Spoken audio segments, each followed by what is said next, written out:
let me say something. This statement is evil, wicked, and malicious.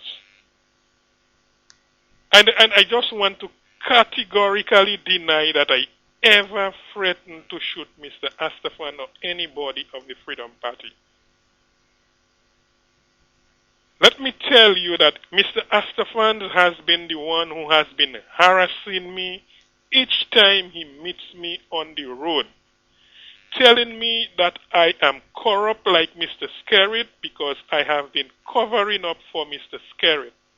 Each time he meets me, wherever he meets me. And I am prepared to give you 3 examples. Once he met me at RNC Auto having lunch.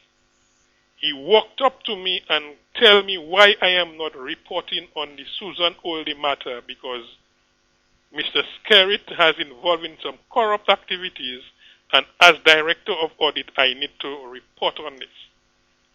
I left the area for Mr. Michael Astaphan. A second time, Mr. Michael Astaphan met me at Breezy Mart. I was shopping, and in a loud voice, he said, Director of Audit, you're not reporting on the matters I tell you about Mr. Skerrit. Mr. Skerrit is corrupt. It seems you corrupt also like Mr. Skerrit.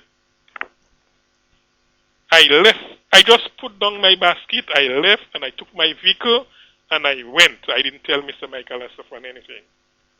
A couple Saturdays ago, I went to the funeral of Charles, that teacher at the college in Wesley. The church was filled to capacity. My wife was inside. I was standing outside.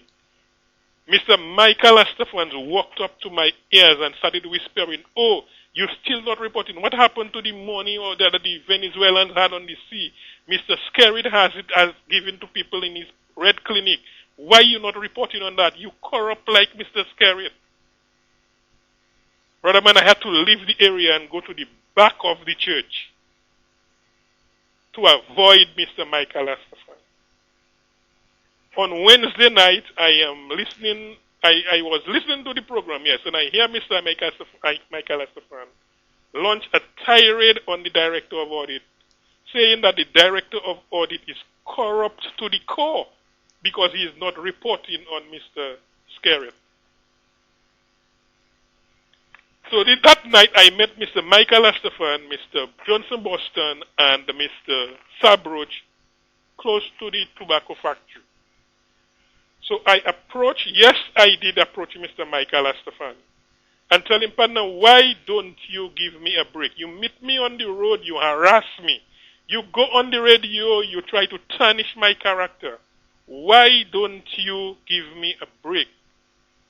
Mr. Johnson Boston shouted to me, if you don't like what he said, pull your gun and shoot him. I ignored Mr. Johnson Boston and I continued talking to Mr. Michael Astaphan.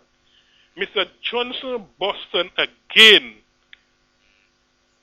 said to me, if you do not like what you say, Mr. Astaphan said, just pull your gun and shoot him.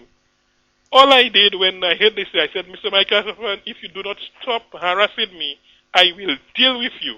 And I took my vehicle and I left. I have never told Mr. Astaphan that I will shoot him. Never. I do not have a problem with Mr. Boston. I do not have a problem with Mr. Sabroach. So there was no reason for me to confront Mr. Sabroach or Mr. Boston. No reason at all. Clearly political. I am being harassed and being provoked by Mr. Michael Astaphan. Each time he sees me on the road, wherever he meets me, he calls me corrupt and he said I am covering for Mr. Skerrit. So his action is clear. This is clearly politically motivated. Never. It is Mr. Boston who said I should pull my gun and shoot because I do not like what Mr. Michael Astaphan said. I never told him anything about shooting.